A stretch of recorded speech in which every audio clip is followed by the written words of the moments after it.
तो दोस्तों कोल इंडिया ने अपने क्वार्टर 3 के नंबर को डिस्क्लोज कर दिया है। तो चलिए देखते हैं क्या है क्वार्टर 3 के नंबर्स के अंदर। लेकिन उससे पहले बता दूं कंपनी की ओर से डिविडेंड की अनाउंसमेंट की गई है। ₹5.5 के हिसाब से कंपनी आपको डिविडेंड देने जा रही है, जिसका जो रिकॉर्ड डेट होने वाला है आपका 18 फरवरी होने वाला है। चलिए नंबर देख लेते हैं। डाटाबेस के लिए यहाँ पे क्रॉस में है। तो देखिए पिछले क्वार्टर में कंपनी 30,186 करोड़ का रेवेन्यू जनरेट की थी ऑपरेशन के थ्रू। पिछले साल 36,858 करोड़, जबकि अभी देखें तो गिर के 34,924 करोड़ आपको जाता हुआ देखने को मिला। तो साल दर साल जाते हैं तो साल दर साल कंपनी के रेवेन्यू के अंदर गिरावट आपको देखने को मिली। लगभग 5% के आसपास की गिरावट है कंपनी के रेवेन्यू के अंदर साल दर साल। जबकि क्वार्टरली बेस पर जाते हैं तो क्वार्टरली बेस पे तेजी आपको देखने को मिली। 16% के आसपास का जंप आपको देखने को मिला है। लेकिन जहाँ तक मुझे लगता है कोल इंडिया के नंबर को साल दर साल ज़्यादा जज करना चाहिए। तो साल दर साल देखें तो कंपनी के रेवेन्यू आपको गिरते हुए देखने को मिला है। हालांकि मार्केट का मानना था कि रेवेन्यू कुछ खास नहीं रहेंगे इस क्वार्टर में, लेकिन गिरेंगे भी नहीं ऐसा भी मार्केट का मानना बिल्कुल नहीं था, क्योंकि 36,700 करोड़ से लेके 37,500 करोड़ के बीच में मार्केट का अनुमान था कि कंपनी के रेवेन्यू आपको आते हुए देखने को मिलेंगे। फ्लैट रहेंगे एक तरह से आप ये मान के चलिए। लेकिन यहाँ पे देखते हैं तो 5% की गिरावट आपको देख लो। तो रेवेन्यू देखें बिलो एस्टिमेट आप कर सकते हैं। खर्चे की बात करते हैं तो देखिए पिछले क्वार्टर में कंपनी खर्चे 26,421 करोड़, पिछले साल 27,280 करोड़। अभी देखें तो कंपनी खर्चे 28,132 करोड़ देखने को मिले। तो 5% रेवेन्यू गिरा है आपका।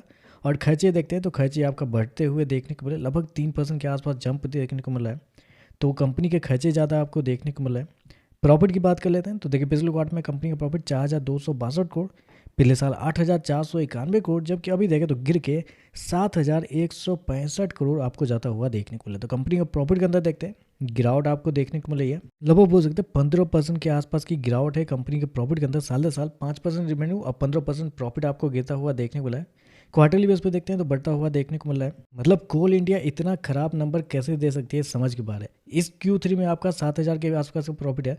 पिछले Q3 में कंपनी का प्रॉफिट 8,500 के आसपास था।